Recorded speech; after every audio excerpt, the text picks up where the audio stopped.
Good afternoon, ladies and gentlemen. Thank you very much for coming to our session today. The session will deal with alternative solutions for a just energy transition, the case for low-carbon hydrogen. This side event is organized by the International Atomic Energy Agency in cooperation with the United Nations Industrial Development Organization. Before I go into the details of the session, I would like to warmly welcome the opening remarks, which will be delivered by Mr. Wei Huang, Director of the Division of Planning, Information and Knowledge Management of the IAEA, followed by Mr. Gunther Becker, Managing Director of the Directorate for SDG Innovation and Economic Transformation of UNIDO. Mr. Wei Huang, I would like to welcome you to the podium to deliver your opening remarks. Please give me a warm welcome of hands. Thank you. Thank you very much. Good afternoon, everyone. As moderator introduced, my name is Huang Wei from IAEA. And welcome to this very specific side event focusing on this low emission hydrogen. This topic is very relevant to the theme of this global energy and climate forum, which is calling for ambitious action. So when the whole world is accelerating towards the new net zero world, the hydrogen, the most abundant element in the universe, has been given a high attention thanks to its big potential in decarbonizing the hard-to-abate sectors such as heavy industry, shipping, and aviation, and also other like heavy transportation. So hydrogen has also supported integration of the variable renewable in the electricity system as one of the few options for storing energy 1 days and weeks and months. So based on the IEA report, hydrogen demand reached a historical high in 2022, 95 million tons. But most of the hydrogen today is still produced from a fossil fuel, specifically from natural gas, which have a heavy carbon footprint. Decarbonizing hydrogen, the production itself is crucial for hydrogen to release its full potential in clean energy transition. So clean hydrogen can be produced with renewable or nuclear energy, and also fossil fuel with carbon capture and other low carbon technologies. Among them, the 9 non-renewable hydrogen would be defined as a low carbon or low emission hydrogen. And this low carbon hydrogen can complement renewable hydrogen to offer a promising solution for energy system transformation. So cost-effective low-carbon hydrogen can effectively contribute to the reduction of the economic-wide greenhouse gas emission, so boosting the energy security and complementing the integration of clean energy sources in the global energy mix. So IEA report estimate that based on the announced project, that annual production of a low-carbon, low-emission hydrogen could reach 38 million tons in 2030. But the recent data shows that only 4% of those projects have reached final investment decision, which might limit the low carbon hydrogen's contribution to the global hydrogen demand project in 2030. So how to facilitate the deployment of all of these different low emission hydrogen production technologies and create an enabling environment to stimulate the finance flow towards the low emission hydrogen production are crucial to the success of clean energy transition. So today's this event will specifically focus on these challenges facing the deployment of low carbon hydrogen and the possible enablers to facilitate its scale up so that low carbon hydrogen can play a significant role in the just, equitable, and sustainable net zero transition. So today we're going to have 4 excellent female experts coming from different sectors, and they will share their respective experiences and views on this topic. I hope at the end of this event, the audience will gain some better understanding of the specific role of low carbon emission hydrogen in the clean energy transition. With that, I stop here and turn back to moderator. Thank you very much.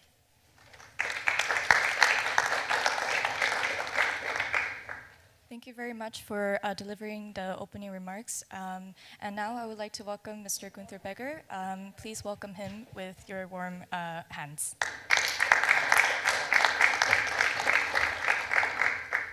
Thank you very much, Mr. Huang. And I'm happy to hear that the panel is with 4 women, so we have a better gender balance here. First of all, once more, thank you very much, and especially to you, Mr. Huang, and the International Atomic Energy Agency, for inviting UNIDO to jointly organize this session. Our both organizations have an excellent cooperation in several fields, and I'm very happy that we can do this event today together. We have convened to discuss the role of low carbon hydrogen. We want to explore its untapped potential, of course, for transformation of energy systems and driving net zero industrial development.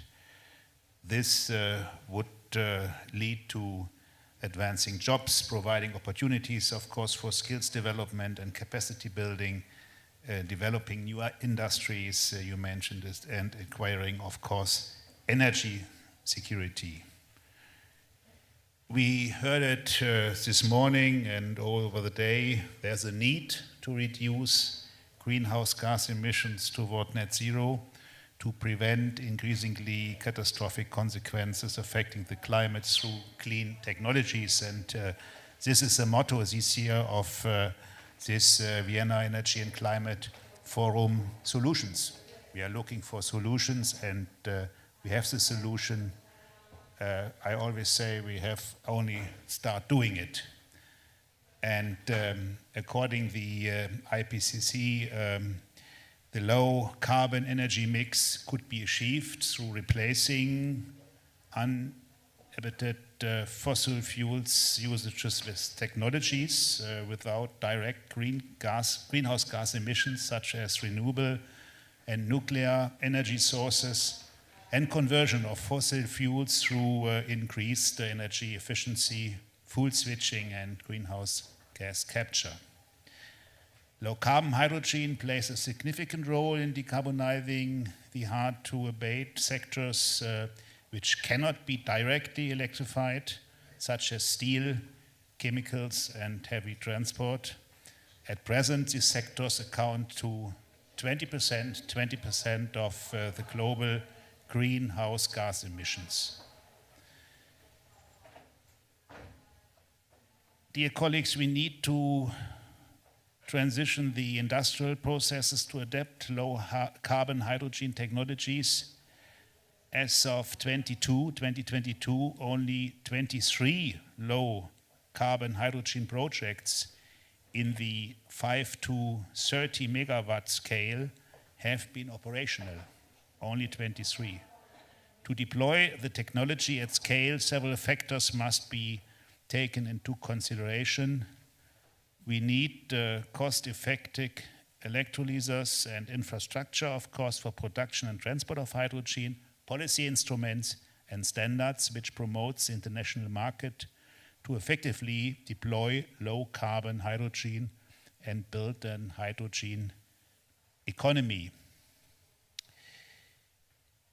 Contributing to this aim, UNIDO launched its global program for hydrogen in industry to accelerate global production and application of green hydrogen in developing countries and transition economies.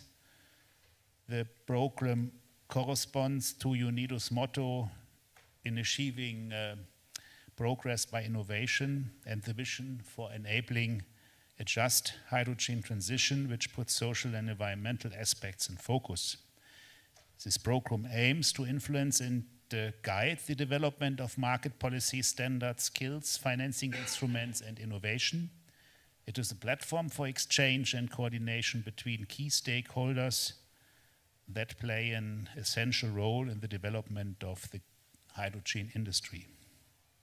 We also, and that is perhaps the most important point, promote tangible projects to accelerate the local uptake of green hydrogen in industries of developing countries and transition economies, especially through our green hydrogen industrial cluster model. But and that is also very clear. We cannot achieve this goal alone, and so once more, we need multilateral action.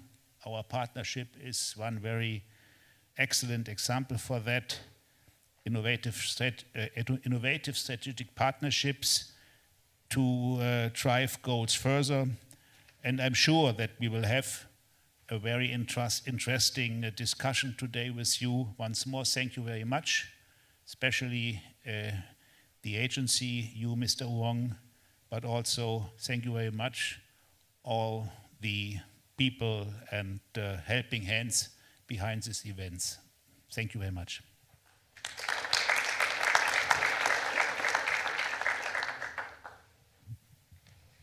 Thank you very much for the warm regards and highlighting the institutionalized partnership that we really need to reach the just hydrogen transition. So without further ado, please allow me to kind of walk you through how this session will be proceeded. As we're a little bit behind time, I will just proceed directly into the panel discussion.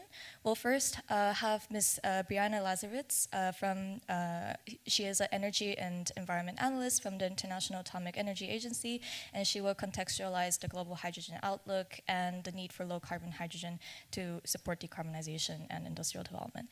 And she will further provide the economic case for nuclear and renewables to provide hydrogen production services. I'm aware you have a presentation at hand, so Brianna, we'll first welcome you to the stage so that you can give the presentation, and we'll follow by some questions. So please welcome Brianna, and we'll hear from her today. Good afternoon, everyone. Thank you. I'll just jump right in. If you can advance the next slide, please. So giving a little bit of context in terms of the hydrogen transition, speaking about the entire energy landscape. Next slide, please. Oh, I have the... Yes, good. So thinking about global energy sector emissions by sector and scenario. So we often think about the energy transition. The thing that everyone tends to think about is electricity, but actually, as we approach 2050 and approach net zero, this is part of the International Energy Agency's World Energy Outlook, that emissions are going to be completely comprised of buildings, industry, and transport. So thinking about electricity and heat generation sectors, these are the carbon negative pieces by 2050, hopefully. And so we're using carbon capture technology, and then the focus needs to shift to buildings, industry, and transport, kind of these hard to abate sectors. As we heard a little bit earlier, in 2022, 95 megatons of hydrogen was demanded in 2022, but less than 1% of that was produced using low carbon sources. So there's a big path, long way to go to 2050. If we think about global hydrogen demand in the net zero scenario created by the International Energy Agency, we're thinking about using less unabated fossil fuels for hydrogen production and much more low emission hydrogen, and that these will have various end uses. But announced projects for electrolysis are about 70% of the 2030 needs projected in the net zero scenario, but less than 4% of these have reached a final investment decision.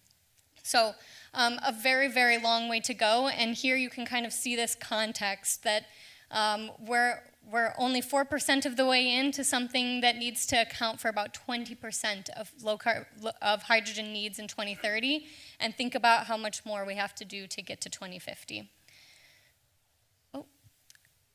So I like to think about two different pathways for creating hydrogen. Right, we have electrolysis that we've heard a lot about, but we have the existing heat sources, like what we use today. Fossil fuels use their heat to produce hydrogen to fuel the industrial processes that use it today. So there are many different types of energy sources that can produce. We use electrolyzers with wind, solar, and nuclear for on the electricity pathway for creating hydrogen. But nuclear heat can also be used in the same application. So some different considerations here. Of course, cost, but also efficiency. If we think about, we heard a little bit earlier about clusters, so not using maybe the electrolyzer simply paired with one individual energy source, but at a grid level, thinking about the most efficient use of all the low carbon energy sources that make up a grid in order to create hydrogen during time when there is excess electricity on the grid. And moving away maybe from this colored system towards a system of just low carbon hydrogen using clean technologies, low carbon technologies to produce hydrogen. So thinking about decarbonization beyond power, as I mentioned, buildings, industry, and transport are going to make up the majority of carbon emissions in 2050. Of course, these systems are going to be highly complex and very integrated. And what I'd like to spend just the next few slides explaining to the audience is about how nuclear can possibly provide some scalable low-carbon products to these sustainable energy systems. So the IAEA collects data through the Power Reactor Information System. We collect data from all of our member states who operate nuclear power plants around the world. And as part of that database, we collect information about how that energy is being used. So not just electricity production, but already today, nuclear energy is used for district heating, heating homes and buildings, industrial heating, powering industrial processes with that heat, and for desalination to make potable water. So thinking about how to compare different energy sources and doing this in a technology neutral way, considering the main objectives that we'd like to achieve. So from the UN Economic Council for Europe, they produce a report every year comparing different metrics for energy technology. So here, based on the analysis of UNECE, some comparisons of lifetime greenhouse gas emissions, water consumption, land occupation, and critical mineral use by different energy technologies. So here I'd like to just pose an objective, focused way of thinking about producing hydrogen for the future and not technology specific. So this is my last slide. I would like to just highlight a little bit of the work my team at the IAEA has done on looking at some current demonstration projects that use already existing nuclear power plants. They're hoping to create low carbon hydrogen using these plants. So what we've done is taken a survey of, I apologize that it's a bit small, but different utilities and energy organizations around the world and looking at their demonstration projects today using existing nuclear power plants. And the goal of this is to think about the low-hanging fruit, those easily achievable objectives that can help to lower greenhouse gas emissions today. So again, this focus on hard-to-abate sectors, one of the commonalities we found in a lot of these projects is that they are driven by the offtake solution. So who will be using this hydrogen in the future? Lots of them are driven by industrial producers that want to get away from their fossil fuel use. So in energy systems where we also have increasing shares of variable renewable energy, I think we can all agree that hydrogen is an option for storing energy and increasing the flexibility of these hybrid systems. So whether the hydrogen comes from any low carbon source, we are enabling and unlocking a low carbon future. Thank you.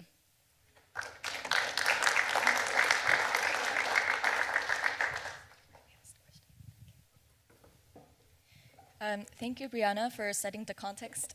Yeah, maybe you can sit there so that the audience can better see you. Thank you for setting the global context on low-carbon hydrogen. Indeed, it's important to define hydrogen on not only the production pathway, of course, but looking into the content, like the carbon content of it, so that we can really achieve this low-carbon hydrogen economy. So I would like to ask you a question following your presentation. So there are remaining challenges in producing hydrogen on scale, and the International Atomic Energy Agency developed a study which examines the techno-economic aspects of nuclear hydrogen production or low carbon hydrogen production. Could you tell us 2 key enablers that you wish to be addressed to accelerate this uptake and further see the deployment and application? Sure, thank you. Okay, so we had a couple of main takeaways, like you said, from the report, but I think it's applicable to all low carbon energy sources that would be used to create hydrogen. One of the first enabler is government support, right? And what we see oftentimes with government support is that it can be very technology focused. And instead of possibly enabling some technologies and not others, a kind of more cohesive view at looking at what the main goal is, which is decarbonization, is really key. And so thinking about that in terms of government support was one of the key enablers of a low carbon hydrogen system. And the other, I mentioned a little bit in the presentation, but the idea of clusters, of kind of pairing that maybe push from the government with the pull of like an offtake. And thinking about who wants to use this hydrogen, what do they want to use it for. For a lot of industrial processes, we found that the use of nuclear to produce this low carbon hydrogen was useful because of the fact that nuclear is such a reliable, can be operated very consistently for many days of the year. You don't have this variation. So you're running your electrolyzer more often, you're achieving your efficiency there, and then you have a consistent source of heat or of hydrogen to power an industrial process. So I'd say I think that the key unlockers are kind of a push, that government, that public support, and then the pull, who's using it, how do they want to use it, and thinking about what technology or what goal they're hoping to best serve. Thank you for this point, and we would really appreciate to further, let's say, deep dive after we have our panelists all on board, so that we can really look into the industrial clusters approach, because you need to also develop the green hydrogen industrial clusters model, and we really highlight the sector coupling, the energy efficiency aspect, and of course the cost effectiveness that you can achieve from this clustered model. So next up, we would have Ms. Mamiko Masutani. She is the chief of the Japan Hydrogen Association. She will deliver a presentation which will introduce Japan's national hydrogen plans in triggering innovation and mobilizing financing across the hydrogen industrial supply chain. And further on, she will discuss the role of industries in promoting a hydrogen economy based in the approach of Japan, and outline the importance of a public-private partnership to establish an inclusive hydrogen transition. So, Ms. Masutani, you have the floor.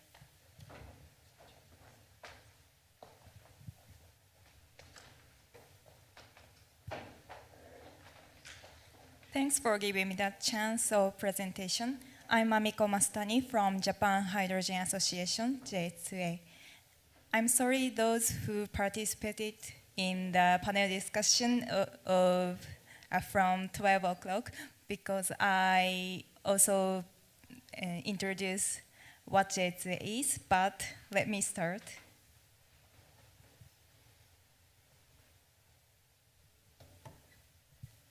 Look at this overview. JHA's activity started activity from December 2020 as a private group with 88 member companies. But on April 2022, JHA restarted as General Incorporated Association to gear up our activity. And now we have about 400 member companies. JHA is a cross-sectional and open organization that overlooks the entire supply chain to build a hydrogen society at an early stage. And we feel the increased interest in hydrogen and JHA these days.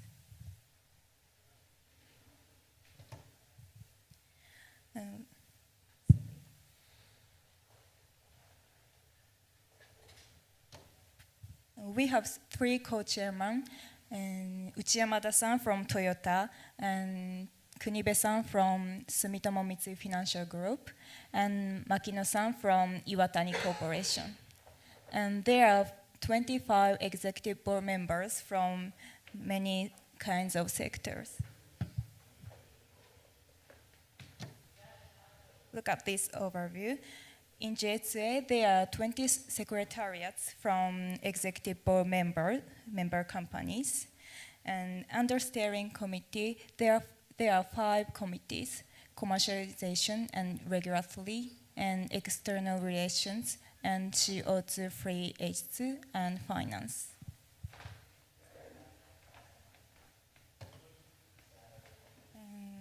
This is background of establishment. We think there are 3 challenges to realize the hydrogen society. First, create hydrogen demand, and second, cost reduction through technological innovation, and 3, financial for business.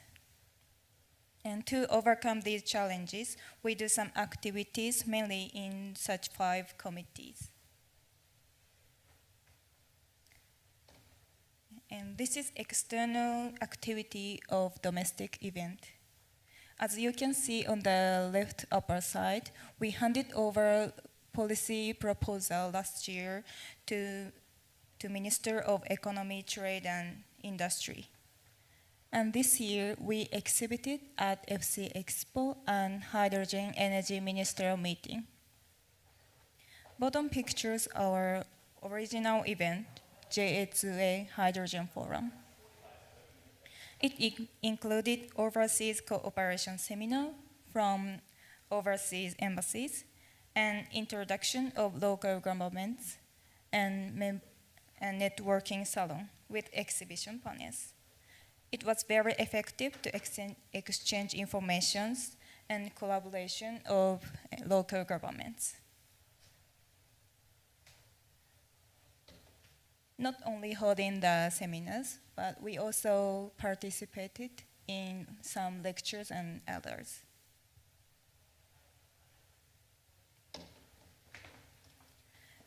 This is international cooperation.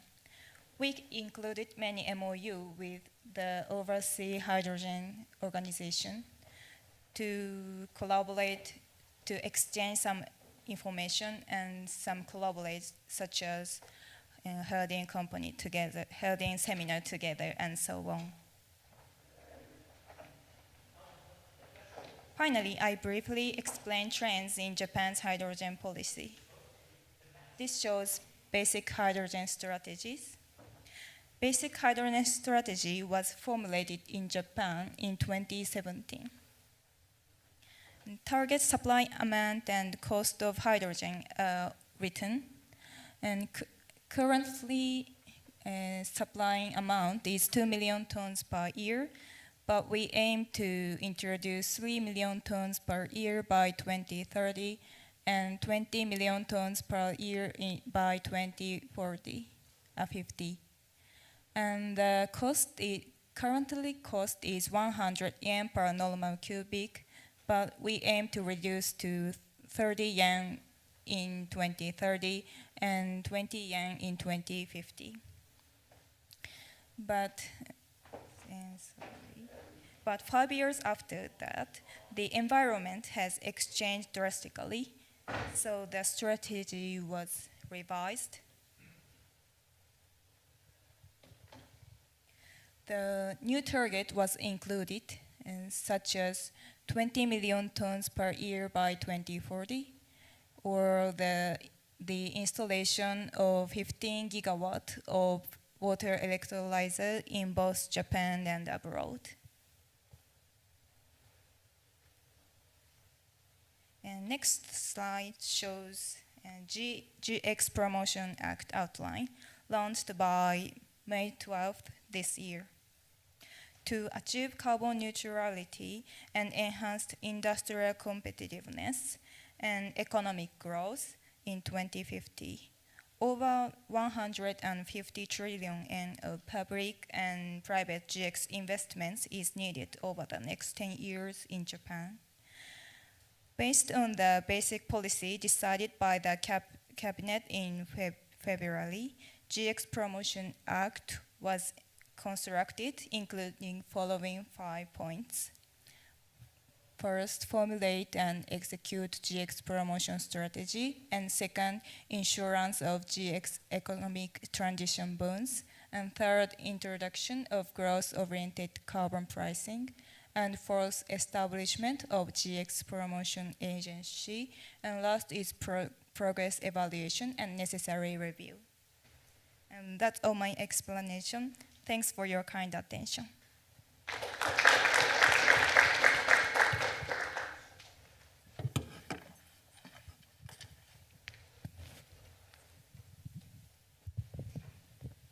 Thank you, Ms. Masutani, for setting the context on Japan's approach upon the country's revision of its national hydrogen strategy, and also really honing in on the competitiveness of its domestic industries. So I also wanted to kind of highlight that the Japanese government also established the Green Innovation Fund, which really supports the scale-up of electrolyzers and implementing its innovative technologies within Japan.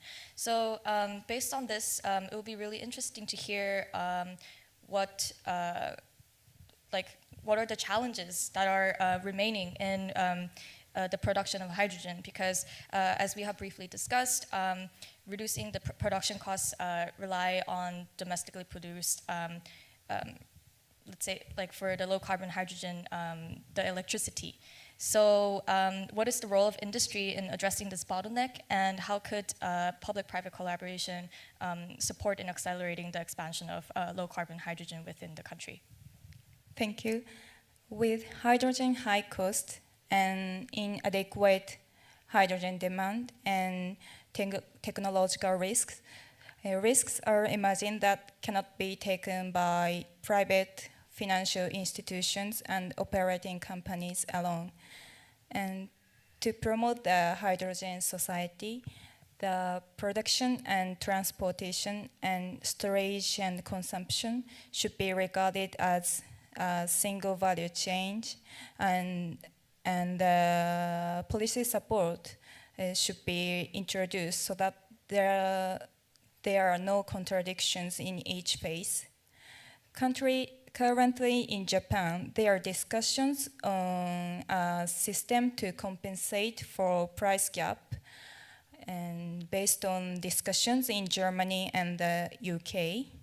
And Japan promotes social implementations, and demonstration experiments using GI fund to establish the hydrogen value chain.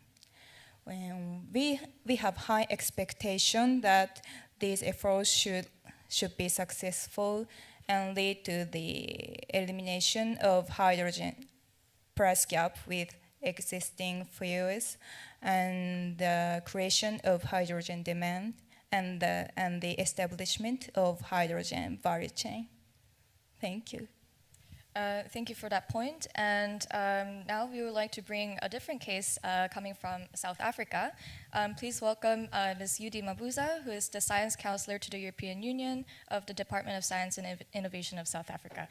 Please come to the floor and give a warm welcome hands.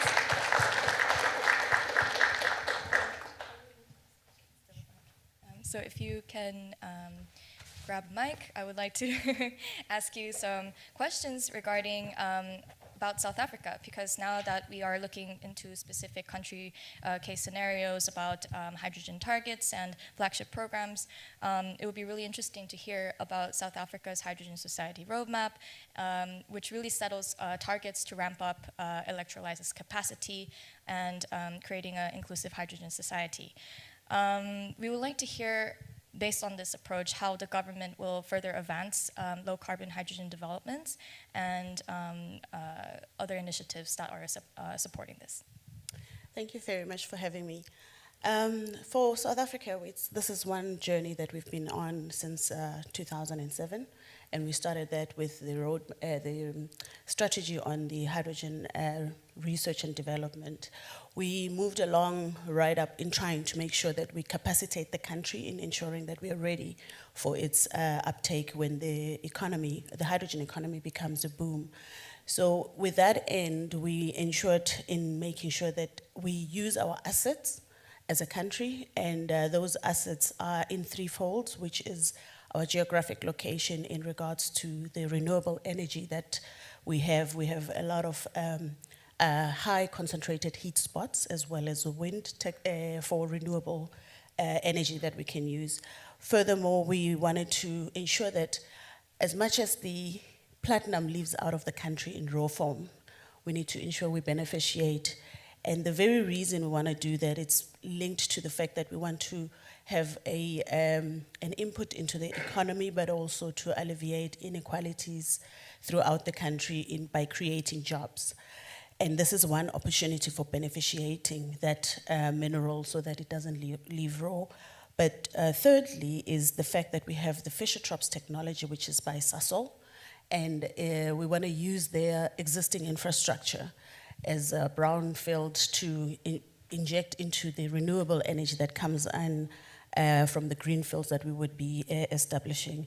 So as a country, those are the key critical factors that we want to bring in. That means we want to bring in industry as well as government players. And we're seeing a big pool within industry as well, where we want to ensure that SMEs come into the space, and SMEs that not only just looks at the traditional ways in which businesses are usually done, but we want to ensure that more women come into the space of the hydrogen economy and are enabled and previously disadvantaged people of background in that regard. But in short, it's an opportunity to revamp our country and reindustrialize the sector. And lastly, just to point out is that we are aiming to deploy 10 gigawatts of electrolyzer capacity in the Northern Cape, which is a totally new greenfields project where we are going to build a new port, and it's the very spot where there is the highest concentrated heat spot in the country. So we plan to do that by 2030, but also we want to produce over about 100 kilotons of hydrogen annually by 2030 as well. And this is forecasted then to create over 20,000 to 30,000 jobs in the country. Yeah. This really feeds in nicely into the next question regarding the Platinum Valley Initiative, which is focusing on the establishment of hydrogen valleys within the context of South Africa. You mentioned about the brownfield and greenfield. So it would be really interesting to further hear about how are the developments ongoing for these Platinum Valleys, and how do you envision multilateral, multi-stakeholder cooperation to really advance this initiative? Yes, thanks for that question. In regards to the platinum hubs or valleys, we have identified, following from the launch of the hydrogen roadmap strategy, we launched a valley what we have earmarked as, I'm now wanting to explain, our import and export route of the country, coming up from the north part of the country down into the east coast.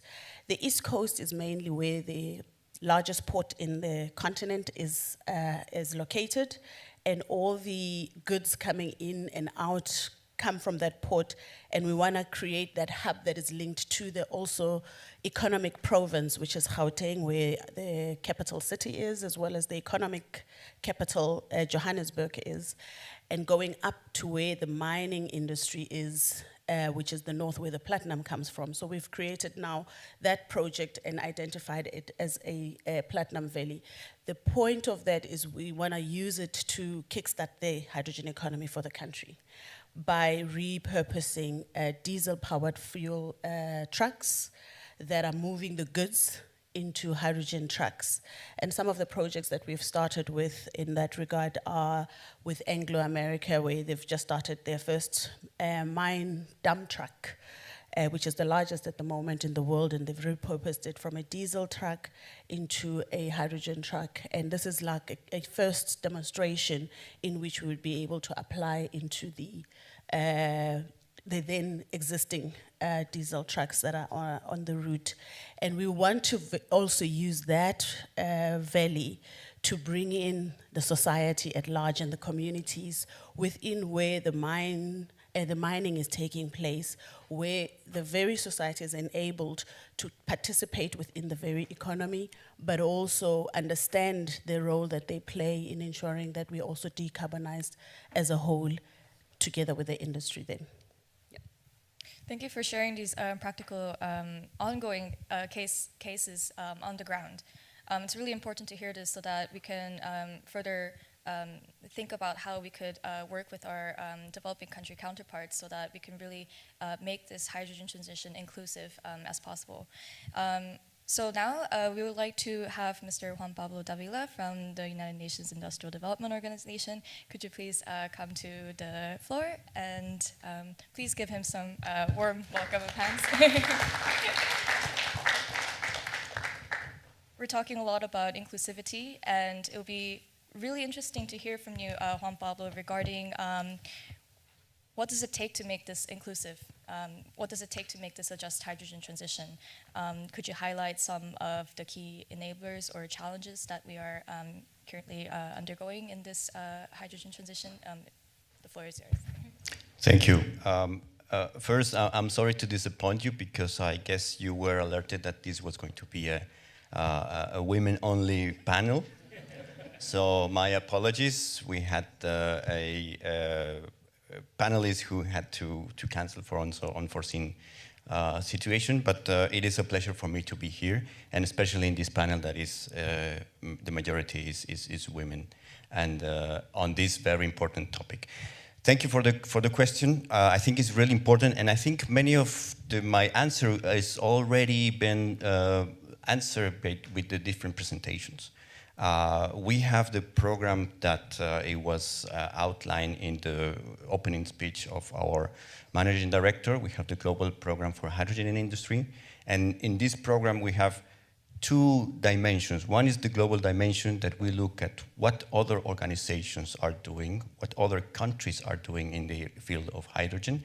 And I think this is a very clear example of that partnership, because we're partnering with agencies and organizations that have that specialty technical knowledge in that specific part of the value chain. In this case, for example, with the International Energy Atomic Agency. We partner with countries that have already gone a road on hydrogen. The presentation of the Japanese Hydrogen Association is an example. And most importantly, we support our member countries in their efforts to learn from this knowledge that is out there from the discussions and try to capitalize and have this distillation process and apply it in different countries. And we have projects in South Africa, for example. Two dimensions that we have in our global program is the global, where we are in those discussions, and the local, where we want to apply this knowledge and this experience into local applications. But this is not all.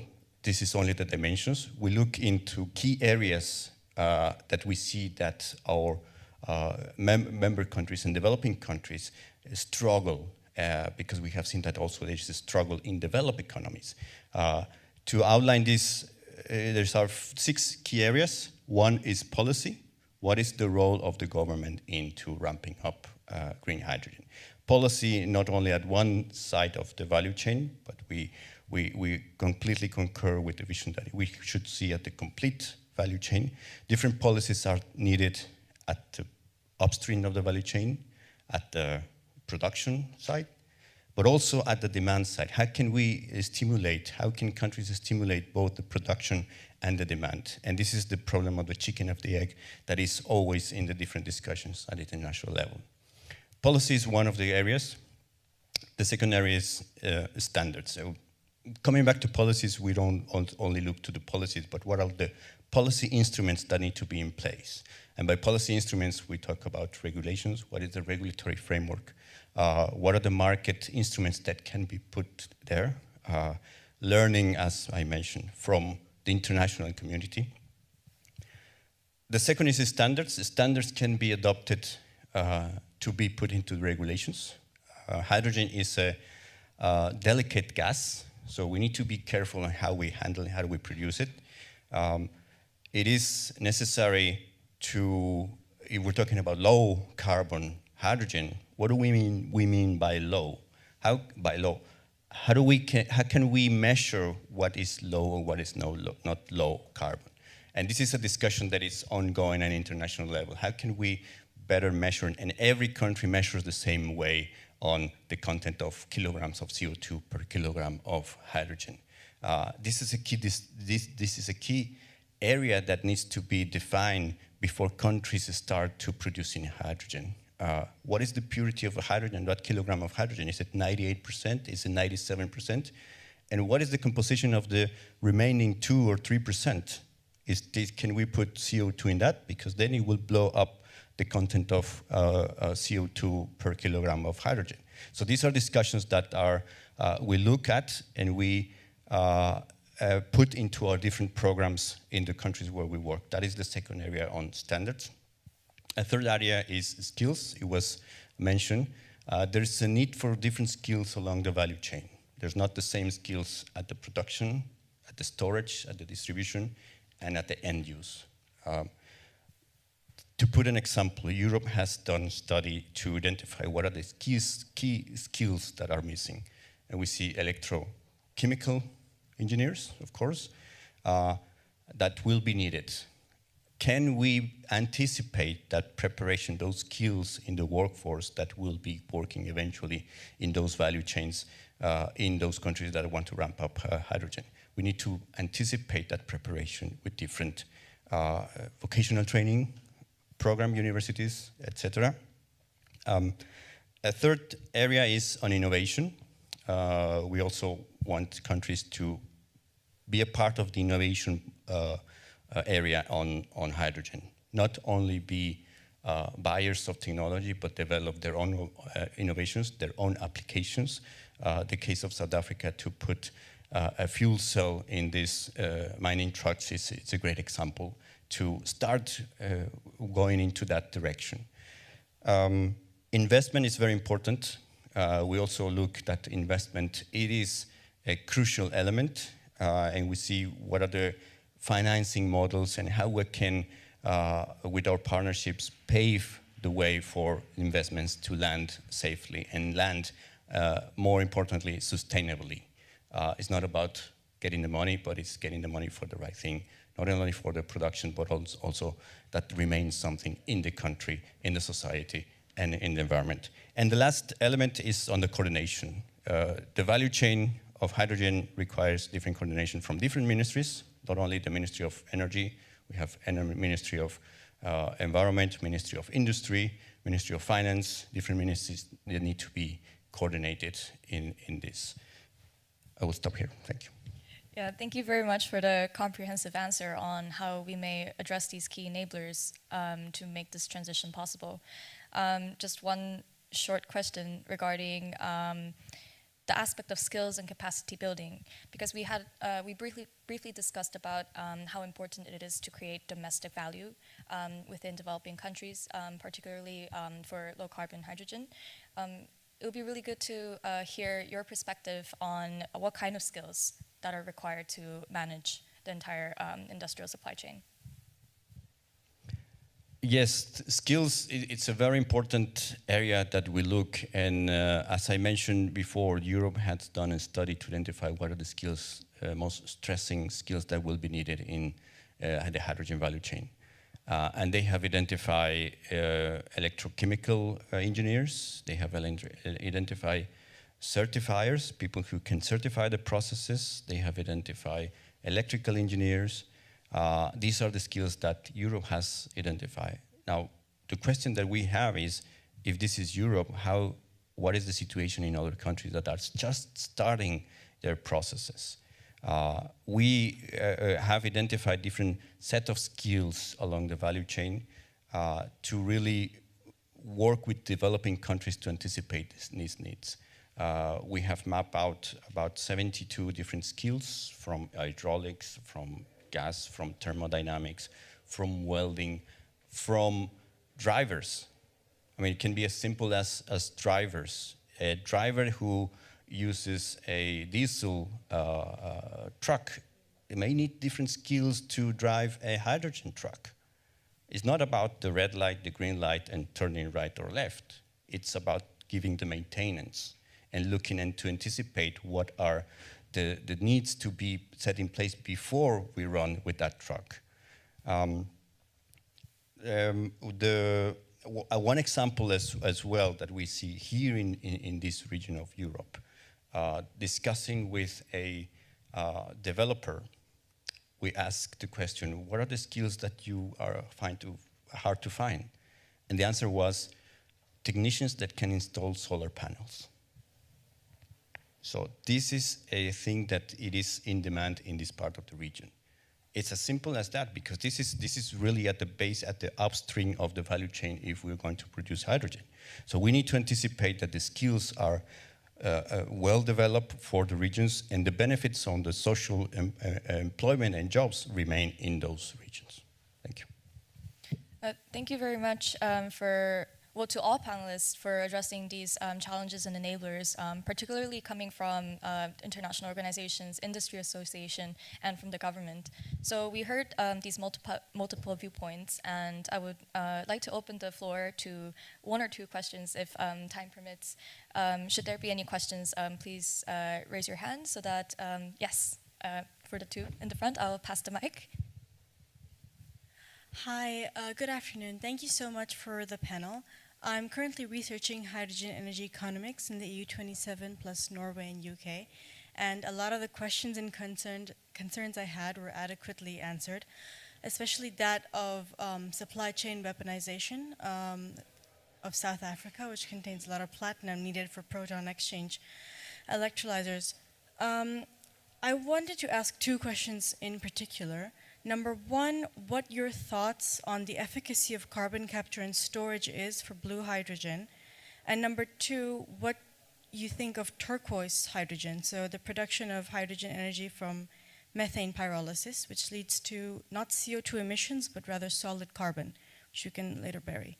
Thank you.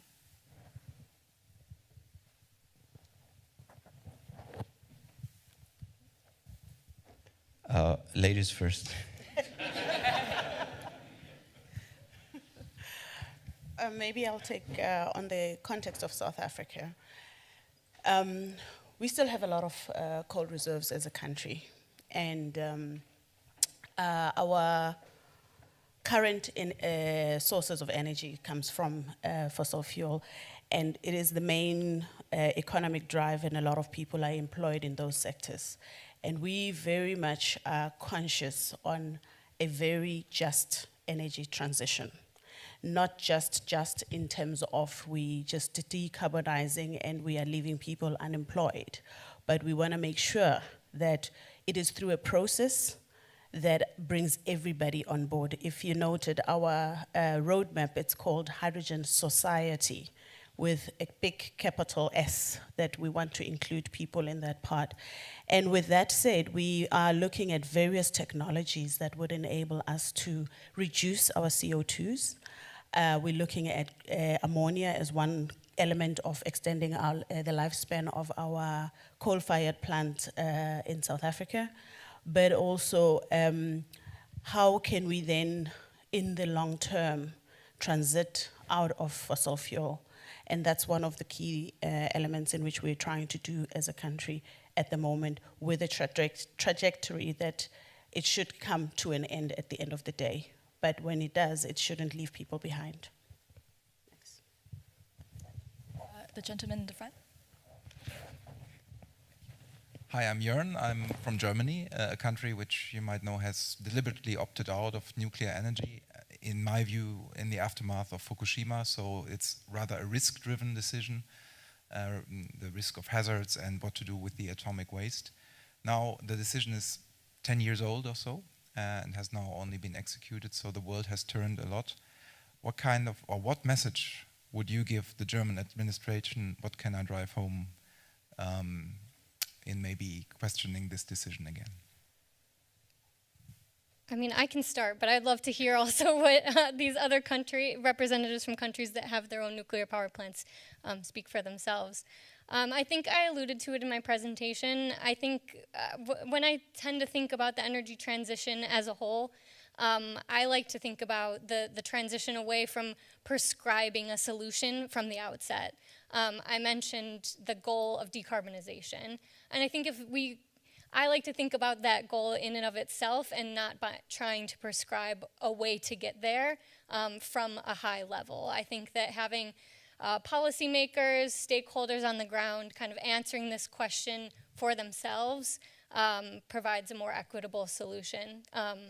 So I'll leave it there because I'd like to give the floor to my colleagues here. Thank you.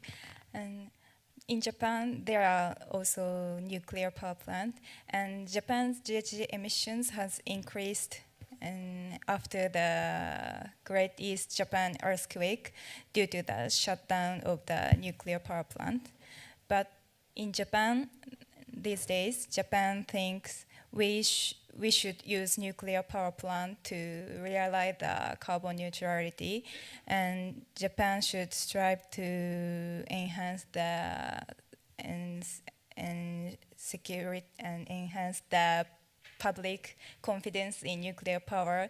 And now Japan think we should use nuclear power on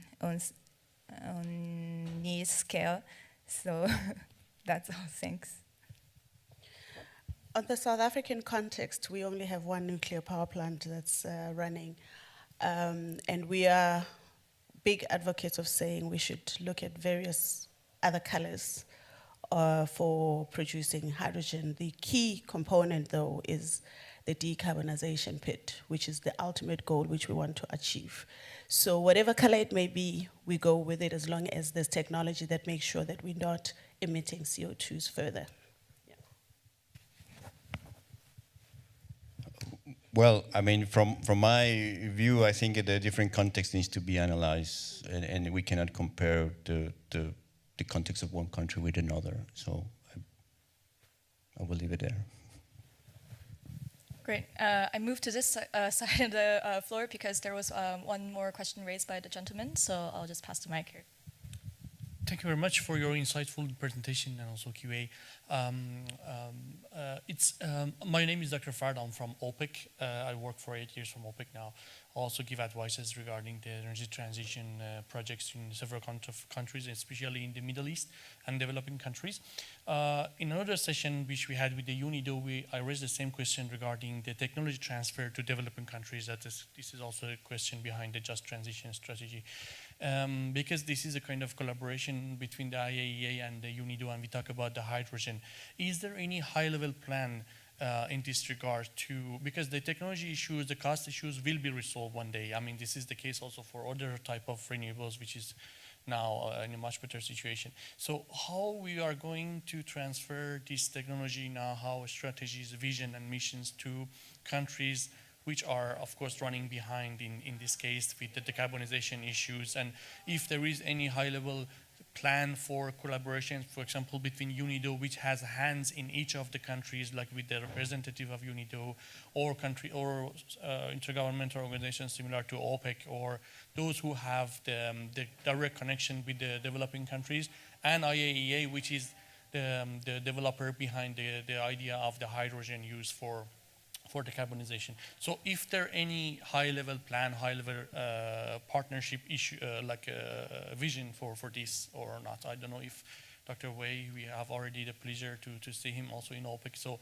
maybe we have any idea from the panelists or the authorities too.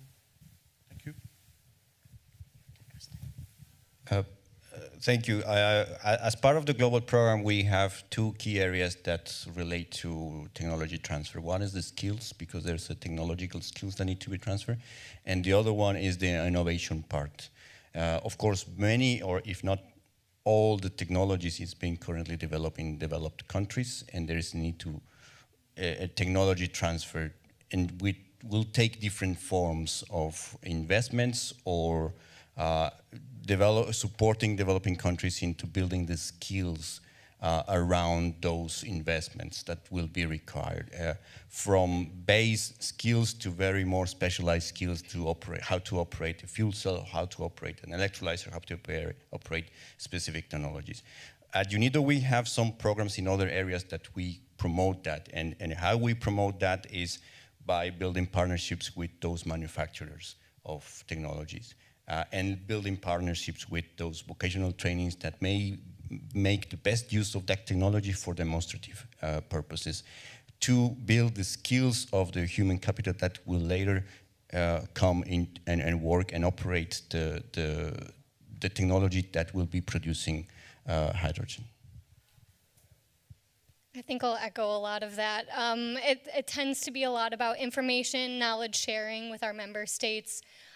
So like the rest of the mandate of the IAEA to allow our member states to deploy nuclear safely and securely in their countries, we already do a lot of work with member states, work around creating safety culture in their country for operating nuclear plants, from everything to understanding the macroeconomic impacts, economics and financing. So along these same lines, these kind of drivers for low carbon hydrogen can also be created.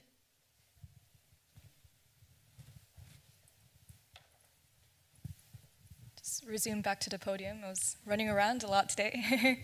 Thank you for the active discussions and all the insights that are gathered. Of course, it was very insightful hearing about setting the context and definition about what is low carbon hydrogen, and then looking into more of a country-specific case study from Japan and South Africa, respective of the policy targets that are established within each country's national hydrogen strategies and roadmap, and also seeing how industries can really support this goal in cooperation with the public sector. And leading to that, we also looked into how international organizations can also better support the capacity building and enhancement of skills, and addressing other key enablers so that this could be better comprehensively addressed in a holistic manner. Before we close, I would like to just give each of the panelists one very short answer regarding when we go back to our workplace, after this session, when we go back to our work and sit in front of the desk, what is one thing that you would really wish to achieve and work on and set as your personal goal within your respective institutions that you would like to achieve to enable a low carbon hydrogen society? It's a very big question, but I think we work on this every day, and it will be very interesting to hear your personal takeaway, your personal answers, your personal objective on this. So who would like to go first? Juan Pablo? Yeah, for me, I think is operationalizing partnerships. There's a lot of information out there, and we need to work together in really ramping up hydrogen. So operationalizing partnerships is key, and we're talking about technology transfer, partnership with the private sector, partnership with developed countries, partnership with developing countries, partnership in a 360 or a spheric way of a partnership. From my end is bringing in the younger generation in on board. It's much more critical that we ensure that they know and understand what is at stake and what is currently being planned for their very future, so that they can also bring in some inputs and have some word into it. And by younger generation, really going very early on, childhood-wise, right up to university level, it is important that we play that part and ensure that we bring them in. Thanks. And in JHZ's CO2-free H2 committee, we last year defined the clean H2 hydrogen definition, and now we discuss GHG methodology, GHG calculation methodologies, and conducting international negotiations and conducting research and so on. And we think, and while there are various issues, but we think it is necessary to do international collaboration and doing business matching and technological information collaboration. So I hope to do that. Thanks.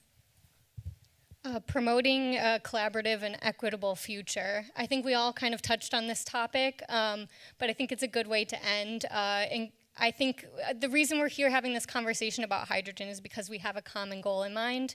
But that common goal can't be achieved if we're leaving people out of the equation. So that includes women, that includes children and youth. And my personal hope is that it's a technology neutral approach. But I think in all means, an equitable solution is kind of the way forward. And if we keep that in mind, we're at least on the right path. Thank you. It seems that human is the centerpiece of enabling a low-carbon hydrogen transition. Thank you very much, and please give a round of applause.